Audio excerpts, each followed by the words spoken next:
Hello, everyone, and welcome to Fertile Ground with Mike and Coach. My name is Mike Cornell, and I'm alongside Coach Ron Lathey. Have you ever spent a week on a cruise ship? How about a year?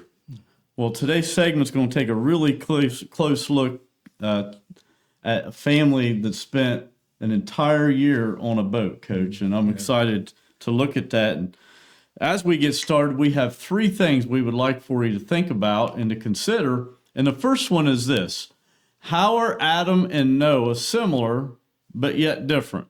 And this is a really good spot for your note taker to grab a pen, grab a piece of paper, grab your Bible, and follow right along with us here today. Second of all, what does the idea of God's renewal and restoration mean to us today? And then finally, what does God's covenant with Noah mean to us today? And these are the things we're going to unpack as we go through this segment here, Coach. And here we go. Last week, the title of our study was Cain and Abel, and we were actually in the book of Genesis last week. This week, the title of our study is Noah Builds an Altar. And we're going to continue in Genesis, except this week we'll be in chapter 8, looking at verses 13 through 22. Then actually, we're going to skip over to chapter 9 and look at 3 or 4 verses there as well. And Coach, could you just kind of set the stage for us and give us some context here as we get this started today? Yeah, this is a story that we have in the Bible that is often debated, and the idea about the flood. We hear people have different ideas about this flood. Our lesson today is going to focus on basically the things that happened directly after the flood.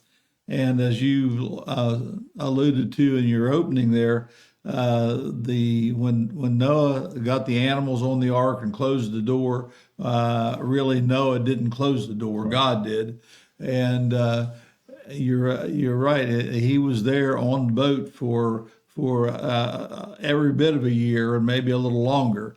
So that's a long time to be, especially if you got seasickness, right? Yeah, that's right. So we don't know how that went, but there's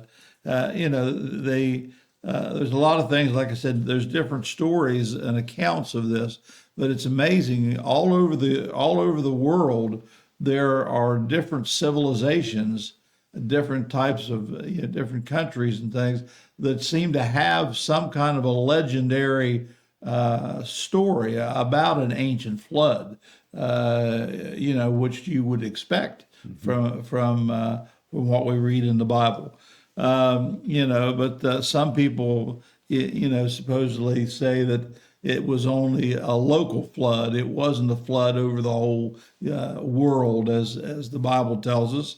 But the more the archaeologists look and discover, they find out that there are seashells and fossils of sea creatures that are all over the world, and in some cases they're even on tops of high mountains. So when you put everything together, it sure seems to me like that the story of the flood is backed up with archaeological evidence.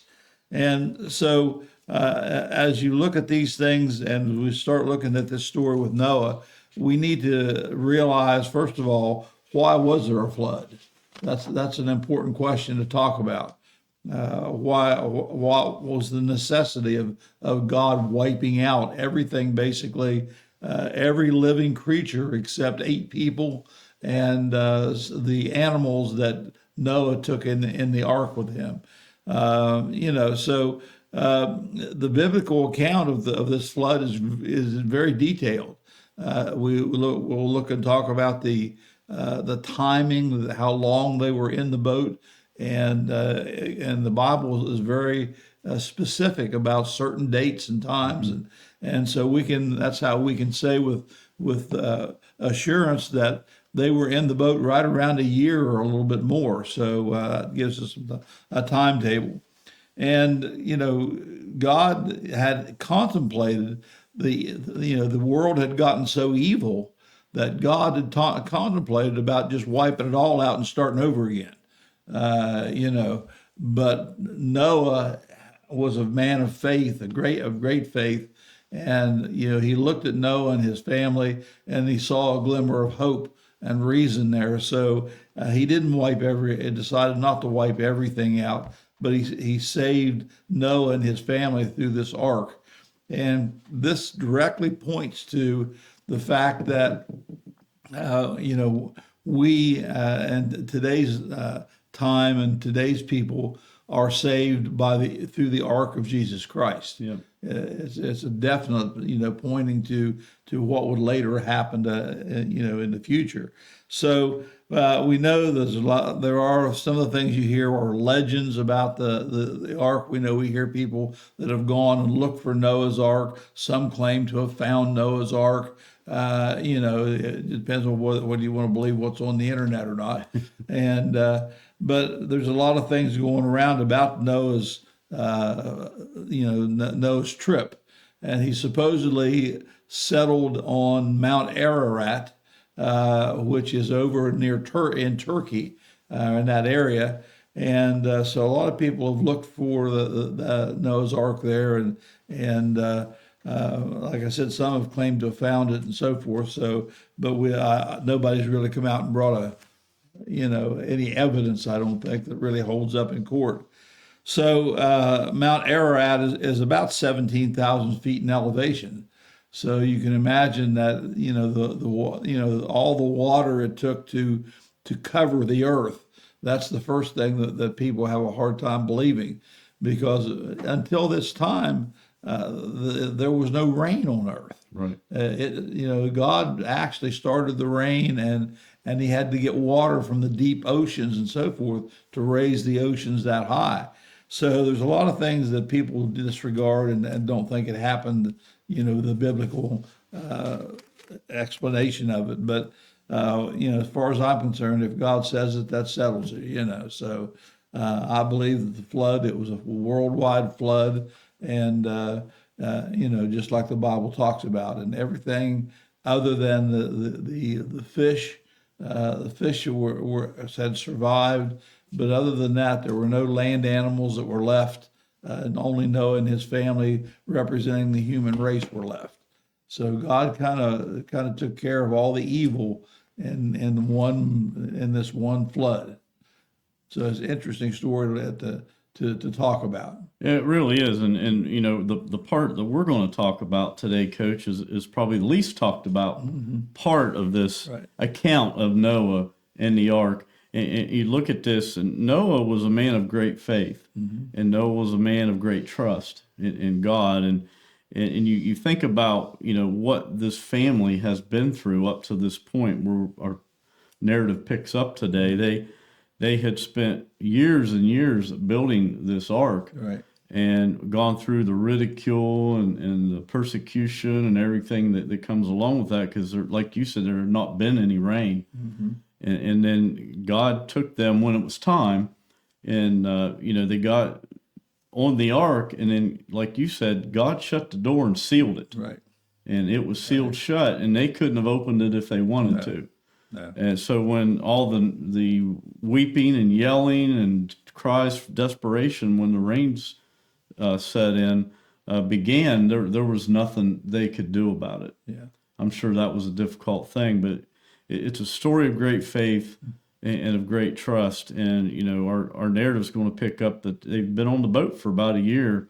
And, I've been like on a cruise ship for a week, and with a friend of mine who has ADD, and I'm going to tell you, it was an interesting week. Yeah, I'm sure it was. So I can't imagine what it would be like having your family there, and then being pinned up with all those animals at the same time. I have a feeling there was probably some very spirited family discussions that took place, but the Bible doesn't allude to that. We're just kind of filling in the blanks and taking some liberties. Yeah, but one thing too, Mike, look, people don't look at it, but they should, from the people who didn't make the ark. Can you imagine watching that water rise, and you move higher, and it just keeps coming and coming till you're right at the tip top of whatever mountain you're stuck on, and realizing that if it doesn't stop, I'm going to die. Yep. and that's a picture even of our life. As a person gets older and older, and you realize, I'm getting close to that age, that maybe death's right around the corner, and there's nothing you can do about it. And if you haven't got some security for afterwards, it's got to be a scary time. Yeah, definitely. We'll go ahead and get started here, and the first part here, Coach, is going to be looking at Genesis chapter 8, verses 13 through 17, and it's going to focus on the dry land. It's going to appear now, finally. And we'll begin with Genesis chapter 8, looking at verse 13, and God's word says this: By the first day of the first month of Noah's 601st year, the water had dried up from the earth.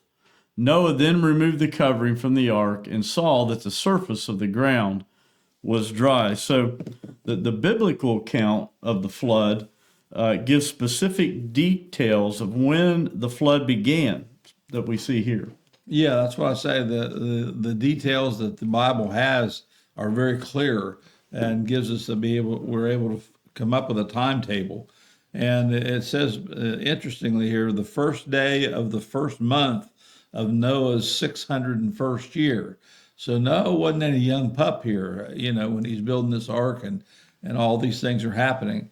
So Noah is 601 years old, and the first day of the first month, then we see here that I understand that they've been in the ark now for close to a year, or floating around for a while, and then they could not get off the ark. God shut the door, and God's the only one that can let them out. So we find out here that it now, Noah apparently looks out and sees some dry land around him, and of course we know the story about him sending out the dove to see if there's any dry land, and interestingly enough, I was reading about. He would not have sent out a bird like a raven, because a raven is a bird of prey. And if the raven had found a carcass of some kind, it would have stayed and never come back. But the dove is not a bird of prey and does not eat animals. So just even that, when the dove came back, and then the fact that he brought back an olive branch is interesting, because olive trees, they know, can grow underwater. And so when that branch, if he brought back a branch, it had to be out above the water where the bird could get it. So just some interesting things there that go along with the story of Noah. Yeah, and this is really, Coach, the fourth specific date that we are actually given in this account. The one is what we just read here in verse 13. The first one was the day the rains came. And of course, that's earlier on in the book of Genesis here. The second was the day the ark landed on the mountain near Ararat, like you had mentioned. And the third was the tops of the mountains became visible, above the waves. So one reason, Coach, to give specific dates about this whole thing is to give a historical context. Right. This isn't once upon a time. No. This is a real story. And that's why at the beginning I didn't call this a story. I called it an account. Right. Because story sounds fictional. And that's not what this is. But you would think, after being cooped up on this boat, this ark, for about 10 months, really, at this time that we're talking about, because they're going to stay on a couple more months once they hit dry land. But it's not time to get off the boat. No. And I can tell you, if one of those family members had ADD, they were driving the rest of them crazy, trying to get off of there. But what's really cool about this whole thing is Noah and really his family up to this point remained faithful. Yeah. They remained obedient to God's will. Right, and that's a big thing that we're going to be talking about. And then you stop and think too, Mike. Again, I've been around the barn long enough to know that after it wouldn't take too long for things to get a little bit odorous on that ark, I'm sure, because there was no circulation, I'm sure, in that ark. And can you imagine the amount of effort it took to take care of all these animals? Sometimes we overlook that those animals had to be fed, they had to be watered, they had to, be taken care of. And that would have taken there were only 8 people on that ark, and so that would have taken a lot of work and a lot of their time, that they were on the ark. So, there's a lot of interesting little sidelights to come to play here in this story. There is, and and there's things that we can kind of fill in the gaps a little bit that aren't really stated in the Bible. For example, they probably arrived with more animals than what they left with. Oh yeah, because they were floating for up to this point 10 months, right? And it doesn't take that long to reproduce. Right. So, and that'll come into play a little more here as we follow along here. So let's go ahead to verse 14. By the 27th day of the second month of the earth, the earth was completely dry. So you look at this here too, Coach. The previous verse marked the day when Noah removed the covering from the ark and saw that the ground was dry. Now we're seeing something different. Right, and the actual, if we read the account, the actual duration of the flood was 150 days. But like you said, this by the time the flood waters got as high as they did, by the time they receded enough that it stretched into a lot of time beyond that 150 days that it rained day and night. So we see here that again, it's a timetable that's pretty accurate. So that 27th day of the second month, so it's been about 2 months had passed since that first verse that we read here. So again, it's like we're getting a timetable from God here. Well, if you look at it and kind of taking off on what you just said, you had about 150 days of actual flooding. Right. And of course, it rained 40 days and 40 nights, Right. but there was about 150 days of actual flooding. And then you had about 150 days of the waters receding, and then 70 days of waiting for the earth to dry. Right. Could you imagine how mucky it would have been? I mean, there are a lot of reasons, spiritually and physically, why God did not allow them to disembark. Right. Up till this point. So he wanted it done a certain way, and he's going to get it here in the next verse. We're going to hear what they have to say. Looking at verses 15 and 16. Then God said to Noah, "Come out of the ark, you and your wife and your sons and their wives." So the fact that Noah waited for God's direction here, Coach, before leaving the ark is not a coincidence. No, it was all planned out by God. He knew when it was time for them to come out. And like you had alluded to earlier, I'm sure they were very, very anxious to get out and get their feet on dry ground and not be rocking all this time. So, it mentions Noah's sons, and those sons actually they name them by name as Shem, Ham, and Japheth are his 3 sons. There were a total of 8 people that came off that ark, and the 3 sons and their wives, and Noah and his wife. But interestingly enough, as we've seen throughout the Old Testament, very few times do we get the names of the women. And here we don't. We don't know the name of Noah's wife. We don't know the name of the wives of the 3 sons. So this is kind of a culture thing, and still today it's similar to that. And we've talked about before in the Bible, when they count how many people did something, most of the time the women and children are not even listed or given a count there. So that's always something to think about. But we're starting over with 8 people. In other words, is what's going on here. We're starting over with 8 people. And this is kind of a new, what the Bible calls a dispensation. New things are going to start happening here. And we're going to see that things are going to change from the way they were before the flood. Right. And things are going to change in ways that sometimes we don't even realize. So we'll talk about them as we go along. But Noah, we as talked about, it was a very great man of faith. His family, we're assuming, seems to be a very faithful family, and so God is going to start over with this one family unit. And along with this, we're going to see the first inkling of an idea of an actual government that forms. And, so this is the first time that God is going to start talking about law. And of course, it's going to eventually lead to the law of Moses. But, this is a whole change in a lot of things here. Well, you think about this 10 months, up 12 months up to this verse here, Coach, that this family spent on the ark. And you think the environment that they stepped onto the ark out of, and look at what was going on at that time. There would have been so much temptation and so much evil going on. And this ark served as like a sanctuary.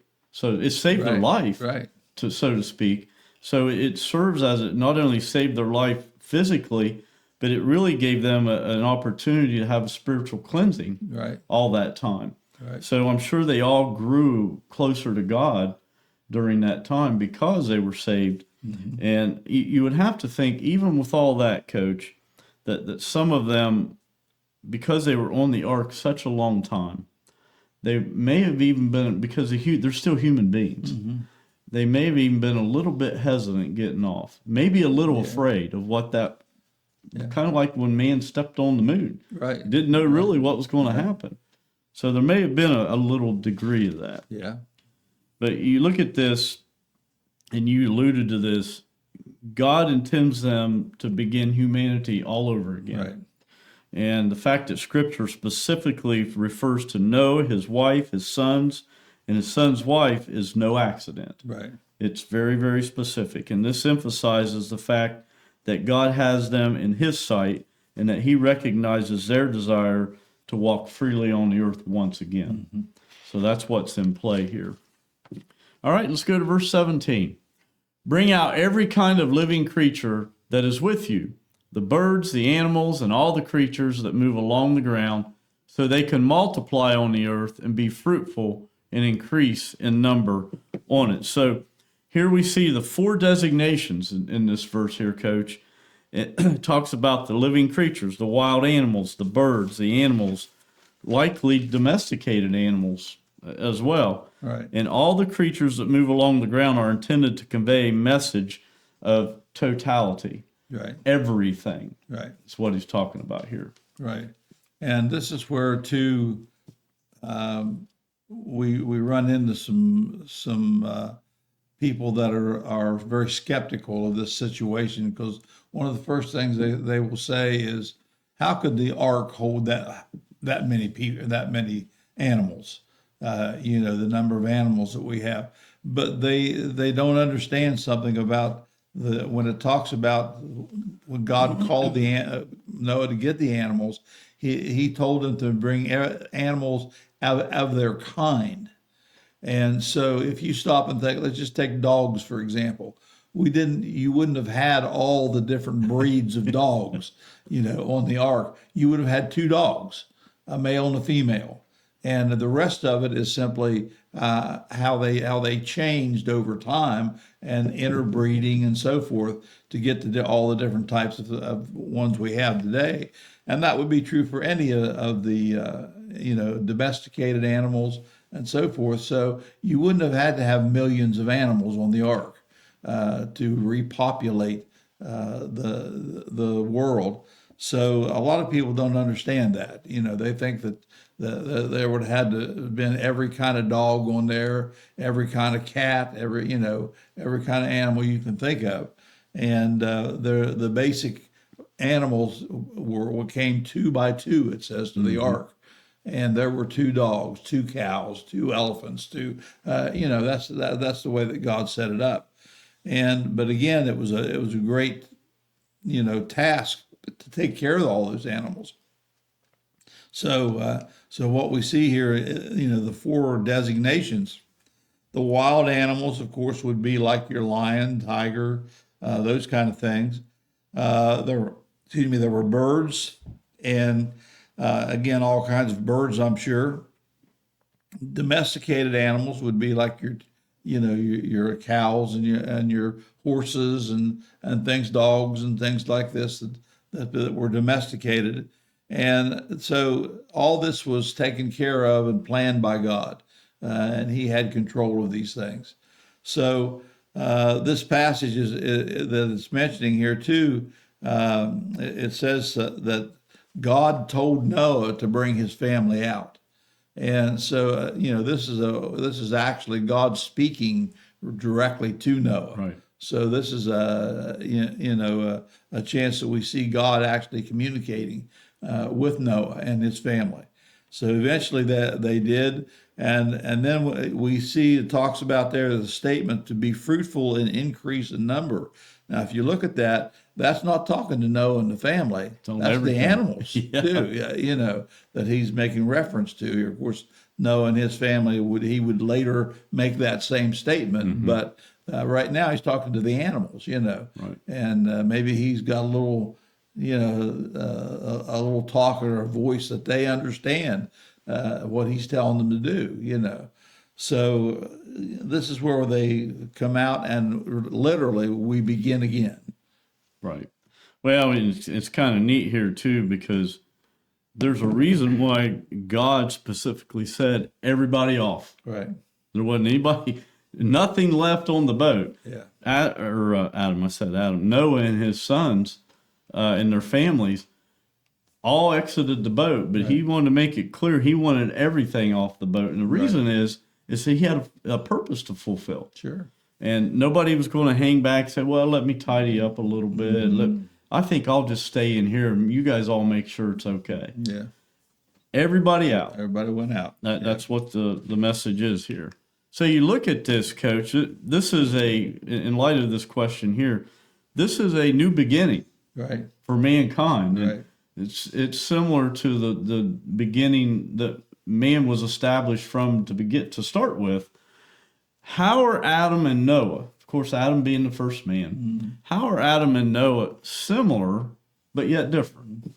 Well, like you started in there, they are beginning the human race again.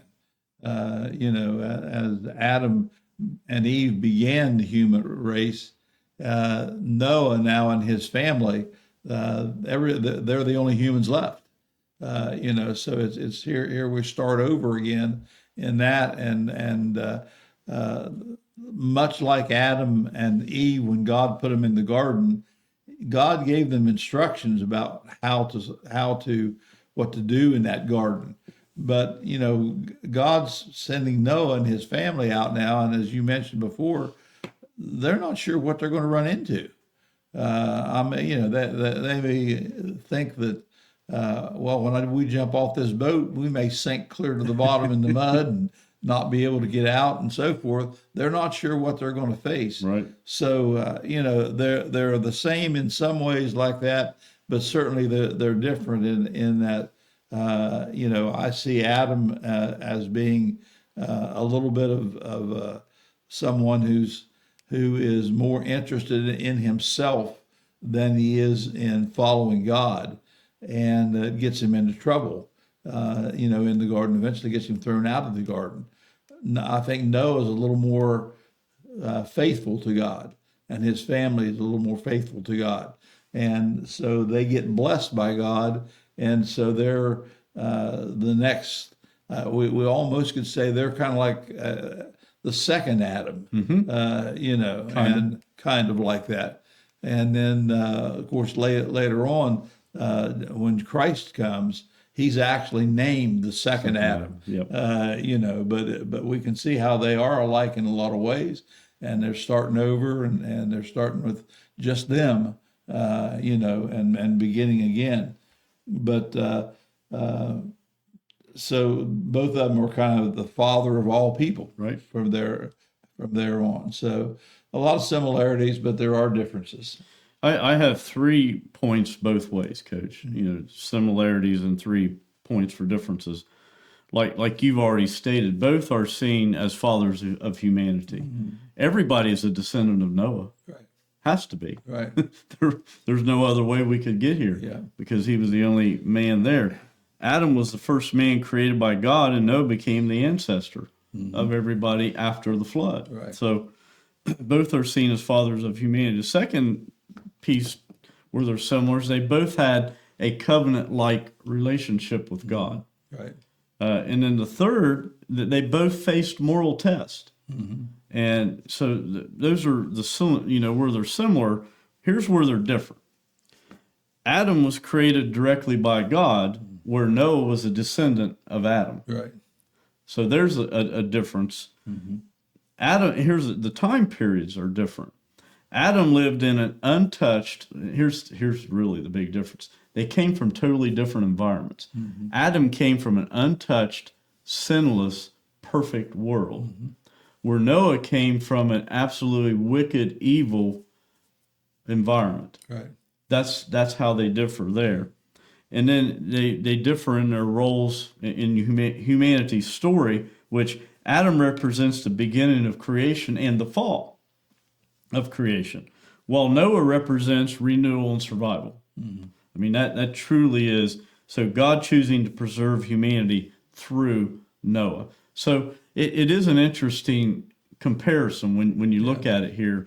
And a lot of people don't do that with the story of Noah. They don't go back and look and say, what does this mean to humanity overall? Well, we all came from Noah. Right. And like we said earlier too, that this idea of that ark and Noah and his family in that ark is simply a picture of what Christ becomes when he comes as the Savior of mankind. Yep, great illustration. All right, and that takes us to our next section here, Coach, and that's going to focus on an altar. They're getting off the boat, and now they're going to do something that's really important. Right. Here we see in verses 18 through 22. So looking at verse 18, so Noah came out together with his sons and his wife and his sons' wives. So once God gave the word, it was time to get out. Noah and I'm sure they couldn't wait to get out. They've probably been pinned up for so long, but they're now out. Yeah, and again, they as you said, probably with some skepticism about what's going to be like, what's going to happen to them, and so forth. So when they come out, they don't know what. Well, obviously the flood did tremendous damage to the earth, and readjusted things that changed the landscape of all, the whole earth for that matter, because a lot of the mountain ranges came during this time. They were brought up out of the deep oceans, and so they're seeing things. They're seeing tall mountains they never saw before. They're still walking around on they're on dry land, but at the same time it's a change feature about where they have been. So we see that now that they're out, I can just see them looking at each other and looking to Noah, saying, "What next? Yeah, what's our next step?" Right. So well, and again, this is a tremendous illustration of the faith that Noah had at this point, and the leadership that he provided his family. Fearful or eager, we don't know. It doesn't say. It really doesn't matter, I guess. But the obedience of Noah and his family here, Coach, is exemplary. I mean, they would become the beginning and again of all the humans on earth. Right. So, like you said, it's kind of like the second Adam, really, until the real second Adam shows up in the form of Jesus. Yeah. And that takes us to verse 19. All the animals and all the creatures that move along the ground and all the birds, everything that moves on land, came out of the ark, one kind after another. So just as the ark was loaded, this is what's really neat. A lot of people overlook this.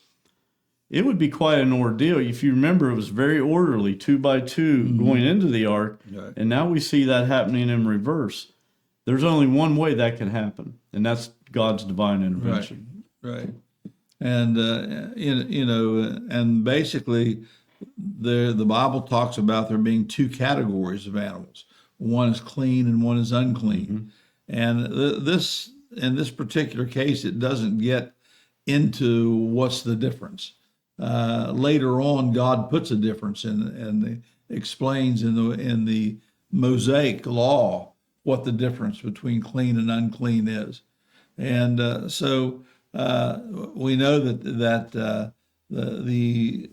when they put animals or got animals on the ark, there were some animals were told that they had more than just 2. Right. They were animals that for them to eat. They were animals for them to worship with, to sacrifice and worship God with. So there were more than 2 of certain, and that would be the clean animals, at least that he's talking about. And as they're coming out, it's the same thing. There's still the animals are either clean or unclean. Yeah, and again, they came out in an orderly fashion, and everybody and everything had been pinned up all together there. Right. That is a miracle in and of itself, that they all survived a year like that together, all pinned up in that boat. So here we see God's hand on this entire thing, and now they're experiencing a free spirit, so to speak. And that's very similar to what we experience in our relationship with Jesus Christ. Yeah. Free from the burden of sin that we have.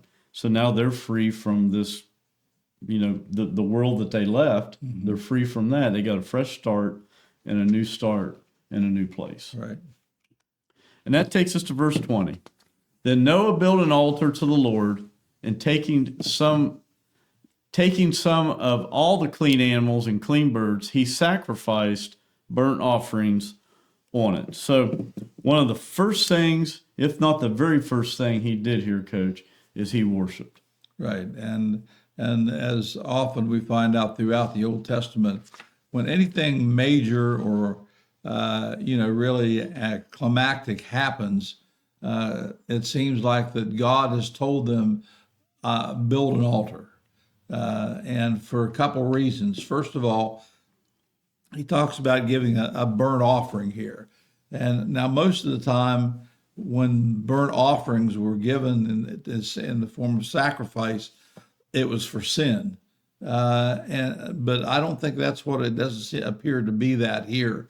It's more of where I think Noah and his family are so thankful to be rescued by God through all this, that they are taking these animals and sacrificing them as a message to God that they are totally with Him. They understand why the flood occurred, and they know that they were saved simply by the grace of God and the mercy of God. And so they are trying to say to Him, we're sacrificing these animals to you because of you carrying us through this time of flood, and really we could have been drowned ourselves, so they are extremely thankful. And the other thing is that God wants them to make an altar, and a lot of altars were left exactly where they were built as a remembrance. So when people would come and look at it and see this altar, they knew something special happened right here. And that's exactly, I think, what this is about. Noah wants the people to understand this is where we landed. Right. This is where we got out of the ark. It's a very special place. This, and it talks about sacrifice here, Coach. This is just not a sacrifice. This is just not a procedural thing. Right. This is a costly sacrifice, because if you think about it, and this may have been going through the minds of Noah and his family, these are the only animals on earth. Right. And here you want us to kill them and burn them?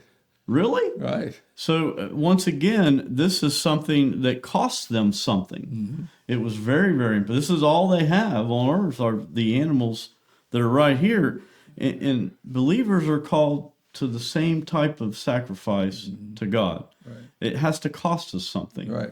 And bodies are presented to God as living sacrifices, as we see in Romans chapter 12, verse 1. And I mean, it talks about that throughout the entire New Testament. But believers should think like David. And David, he's the one who said he would never offer to God that which costs me nothing. So again, the sacrifice is just not, hey, let's just grab this and stick it on the altar. This was a costly sacrifice. Yeah. And that takes us to verse 21. The Lord smelled the pleasing aroma and said in his heart, never again will I curse the ground because of humans, even though every inclination of human heart is evil from childhood. And never again will I destroy all living creatures as I have done. So the previous verse recorded Noah's first act after leaving the ark to build an altar and offer animal sacrifices to God. Now, God is actually responding to that humble act of worship. Yeah, and interestingly enough, it says, and he said in his heart, and this is God we're talking about. We sometimes don't look at God as being human or whatever. He's spirit, we know, but we know that he's talking about. He said in his heart simply means that this is a private thought that God has, that he's very pleased with what they're doing, and this aroma that he's smelling from these sacrificed animals, not because of what kind of animals they are, but simply because of the thought behind it and the purpose that Noah and his family are doing this, and it has an impact on. He says, never again will I curse the ground because humans, even though every inclination of the human heart is evil from childhood. He's saying, because we look back at the time in the garden, that's why they were thrown out of the garden, was because they did evil. And God not only cursed mankind because of the sin of Adam and Eve, but he also cursed the ground. And at that time, and that's after the garden being thrown out of the garden is the first time we find that there's things like thistles and that are mentioned, and briars and things that are hurtful in the plant kingdom, and God cursed the ground. And remember, he told Adam, he said, you're going to survive, you're going to have to do that by the sweat of your face. It's going to be work. It's not like where I've just provided all this stuff in the garden for you. You're going to have to plant it. You're going to have to take care of it. You're going to have to raise it. You're going to have to harvest it. So it's going to be work now. And so he's saying now, and this verse is a real important verse. Yes, it is. And that there's, as I said, there's a change coming here. God is not blaming the ground. God is not blaming. He understands that mankind, as he said, is evil by heart from childhood. Yep. That's saying, we have an evil heart. We're born with that evil heart, and that heart that we're born with is because we are the descendants of Adam. And and then so he says, but never again will I destroy all the living creatures as I have done. Well, if you stop and think for a minute, what he's saying is, well, all this evil and sin that's in the world, you're going to have to live with it. Yeah. I'm not going to take it away from you. You're going to have to learn to live with it and still remain faithful to me. So this is a big change in the relationship between mankind and God. And it just gets better. Yeah. Continues to get better. Right. And you look at this, it said, the Lord smelled the pleasing aroma and said in his heart, never again will I curse the ground because of humans. Right. Now, I like the way this is worded, because it's worded so that mankind can sort of understand and relate what this means to God. Because what really was pleasing to God here really wasn't the smell, like you said, of the sacrifice or whatever animal it was. It was what was going on in the heart of Noah, and what was going on in the heart of his family. That was very, very pleasing to God. And it's a strange combination we have here in this verse, because first of all, we learn that the imagination of man's heart is evil from youth. Right. If nobody knew that, there it is. We are. That's just the way it is. And the second thing is God's promise to never again curse the ground for man's sake. So you have those two things that don't seem like they belong together, but they really do, especially here. Yeah, and he also includes in that all living creatures. He said, I'll never destroy all the living creatures again. And I'm not going to destroy the evil and the sin. It's here to stay. Well, and you look at this too, Coach, after the flood. We see Noah's story illustrated many things that are really relevant to believers today. I mean, there's a lot of them here. The first one is Noah showed the believers freedom. They left the ark. We have that same freedom in Christ. Right. Noah showed the believers faith in his sacrifice. Noah showed the believers heart also by sacrifice. And Noah showed the believers covenant of mercy considering the sacrifice. So there's a lot in play here. A lot of people look at the Old Testament and say, well, that's just a story, from way long ago. Doesn't have anything to do with me. Doesn't have anything to do with me today, my relationship with Jesus. And I bid to differ with you. It's very, very relevant today. All right, verse 22. As long as the earth endures seed time and harvest, cold and heat, summer and winter, day and night will never cease. So from this point throughout the planet's history, the patterns of nature will remain as God created them. Right. The seasons will go on. He's just saying, I'm not going to destroy earth again.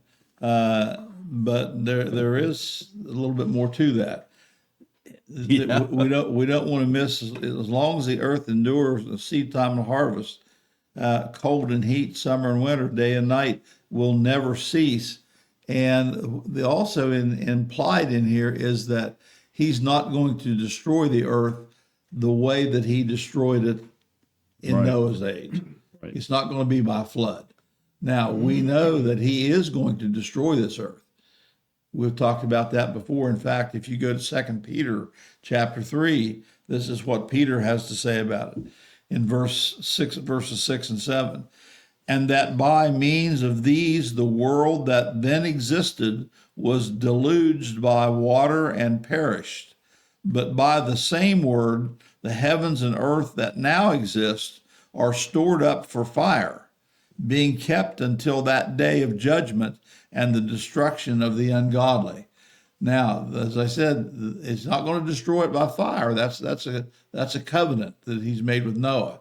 But not by fire, but flood. I mean flood. Yeah. Okay, but he is reserving the fact that it will be destroyed by fire, because when Christ comes back and evil is destroyed, all the end times that we talked about in the book of Revelation, then God's going to destroy the earth as we know it and remake it brand new. Yeah. So and that will get rid of the evil, the sin, and everything forever. So he's not, he's going to do it a different way next time, but will be after Christ comes back again.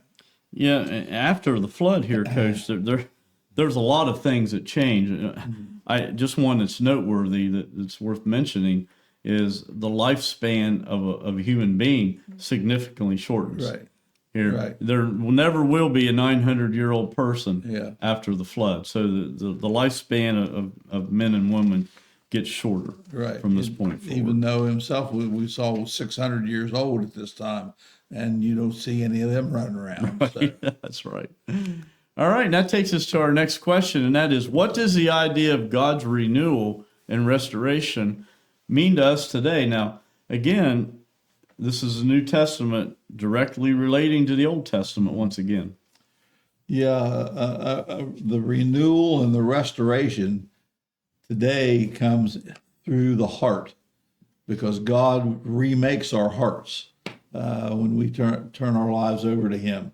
Because our heart is symbolically the center of our being and our emotions, and our heart is the basically is where God resides in spirit in us. Because we know that all Christians have a deposit of the Holy Spirit living within them. And so the heart is the collective place where that happens. So that's what you have to have: a renewed heart. You have a restored heart that is given over to God totally. And the other thing that happens today that was not back then is that our sins are totally and forever forgiven. They had to wait a long time for that to happen. And that's why they had to sacrifice animals so the blood would temporarily cover all their sins. We don't have to do that. Christ's blood took care of your sin, my sin, and everybody else's. And then that brings us to the fact that we have a one-to-one specific relationship with God Almighty. We have that relationship with God, and He lives within us, and we know that He's ever present in our lives. So that was not something that was available back in the time of Noah. Although God did speak to Noah and speak to certain people, but it's not the kind of relationship that we have. Yeah, God is all about fresh starts.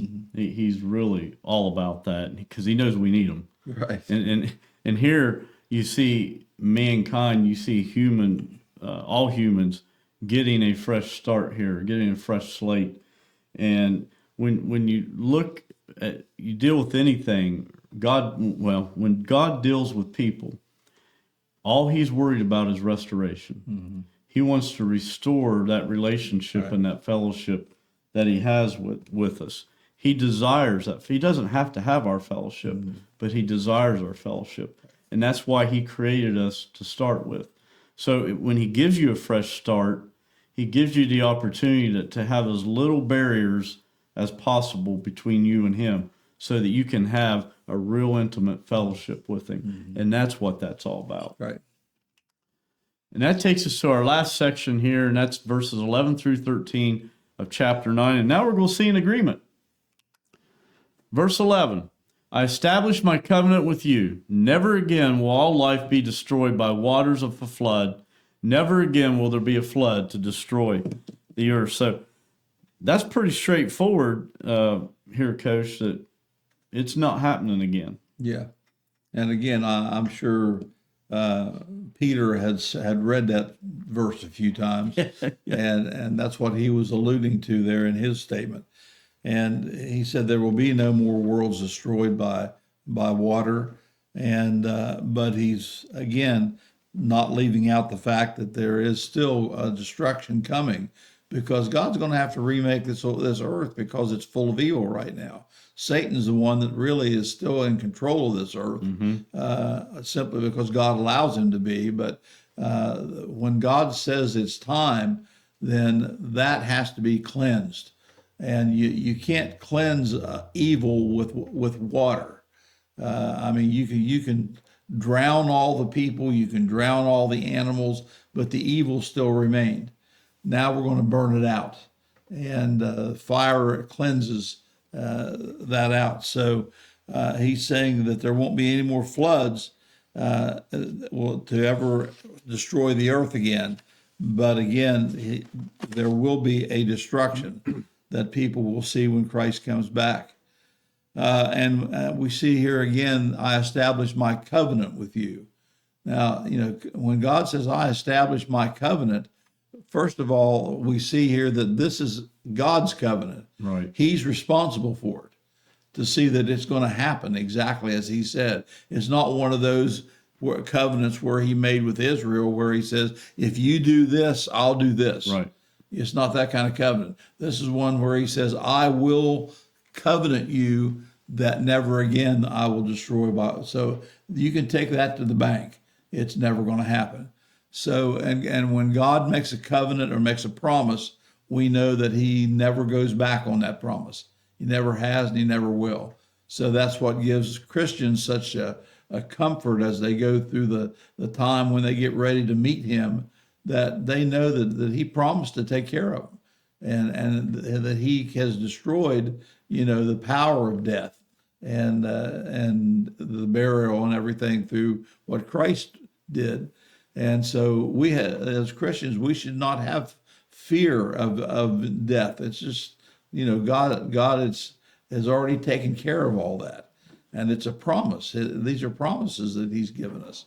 The conditions when the flood first started, when they were building the ark, the conditions of the world must have been absolutely unimaginable, Right. horrible. Right. And here's why. Well, first of all, God is making this covenant that he won't do this again, but he didn't make that covenant because he did something wrong. No. Or that he thought he did something too harsh. He made the promise because in this post-flood environment, he's guaranteeing them that the evil conditions that existed prior to the flood are never going to exist again. Right. That's what this took care of. Right. So he did a reset. He gave mankind a reset and a fresh start with him. Right. That takes us to verse 12. And God said, "This is the sign of the covenant I am making between me and you, and every living creature with you, a covenant for all generations to come." So this is not only for all time, Coach, it's for all living things. Right. All generations of these living things.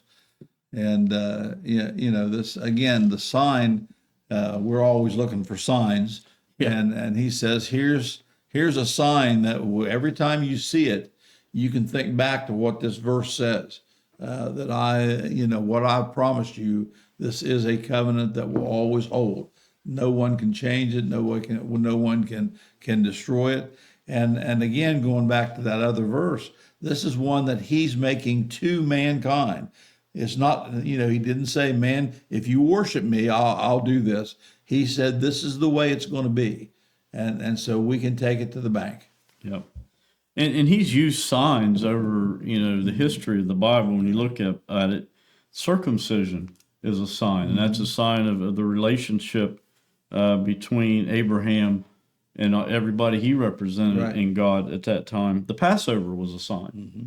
I mean, there's a lot of different times in the life of his people, although the Passover was specific to the nation of Israel, right? As we both know. But all right, let's go on to verse 13. "I've set my rainbow in the clouds, and it will be the sign of the covenant between me and the earth." So God says he has set his bow in the cloud. Right. And that, of course, the rainbow is what we see here. And it's amazing how the rainbow appears out of a storm. Yeah. But it's to me, it's just like him saying, after, I wonder how much or what the Noah and his family thought every time it started to rain after that. Yeah. Is it going to stop? Yeah.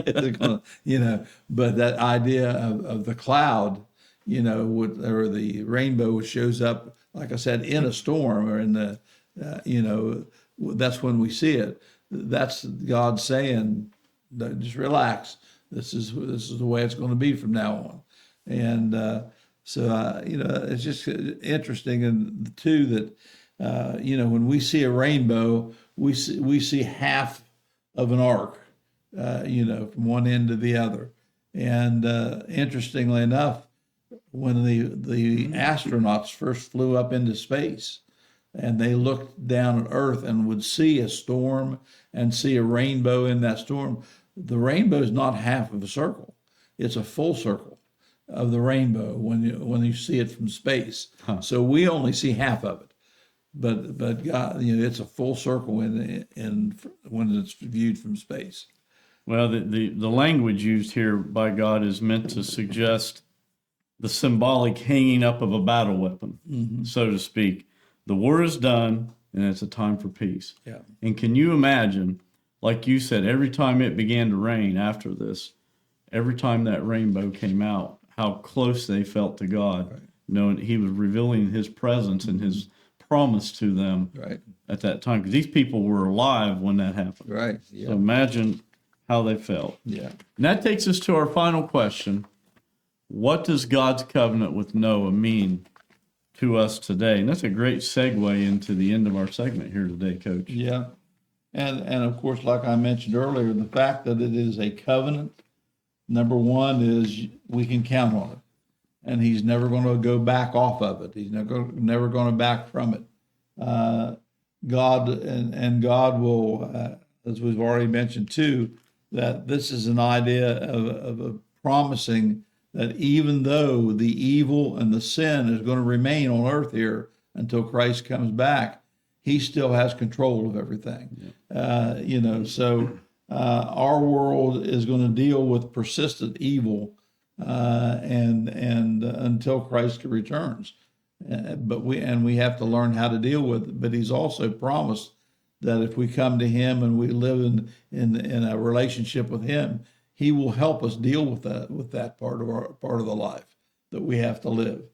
So so we know that that's the part that we can look as Christians. We know that he's still there, just like when we see the rainbow. It should remind us of the promise that he made to Noah. Except our promise is, I have a home waiting for you in heaven. I will protect you. And the worst thing that can happen to you is if you die in this world, you have a home in heaven. Yeah. And so that's always eternal hope through that covenant. That rainbow, Coach, also represents a sign of fresh starts. Right. And we as God's people who are flawed human beings, we are continually needing a fresh start. Yeah. And it's very comforting knowing what that rainbow represents. Yeah. And today's society has perverted that symbol. And that's very sad when you think about it, because that is God's sign and covenant with human race. Yeah. And that takes us to our thought to remember, and that is wait for God's command and then obey it. And Coach, could you take that thought to remember and give us some final remarks here as we wrap it up today? Well, the wait for God's command is, the thing that Noah and his family did. They waited for God's command. They like I said, I'm sure they wanted out of that boat, but they waited until God opened the door before they did. And everything was with them was God first. They listened to God first. They made the altar, to worship God. They used the animals for sacrifice that were clean animals. And so it was always God first and trying to please God with what they did. And that's what we're supposed to do. We're supposed to live our life in a way that's pleasing to God, and live our life in a way that people can see God in what we're doing. That's what we're supposed to do. And we're certainly not perfect. We certainly have are affected by the evil that's in this world today, but you can't go wrong when you're obeying God, and that's what we're called to do. It definitely is. And if you have any questions about that, we would love to hear from you. This is Pine Grove Baptist Church in Parkersburg, West Virginia, and you should see the contact information on the screen in front of you. If you have any questions about anything, we would love to hear from you. For those of you who watch week to week, maybe this is your very first time. We would encourage you to share this message about Noah with your friends, with your contacts, or out on whatever social media platform it is that you subscribe to. It just gets the word out. And we're also, happily to say, that we're also out on a podcast platform. So you can go about your day and listen as well. We thank each one of you for watching and listening from week to week. We see it as a very, very dear privilege, and we don't take it for granted at all. Next week, the title of our study is Abraham Makes an Offering, and we will continue in the book of Genesis, this time in chapter 22, Coach. So until next time, this is Mike Cornell along with Coach Ron Lathey and our production team, Andy and Courtney Holbrook, wishing everybody have a blessed week, and we hope to see you real soon.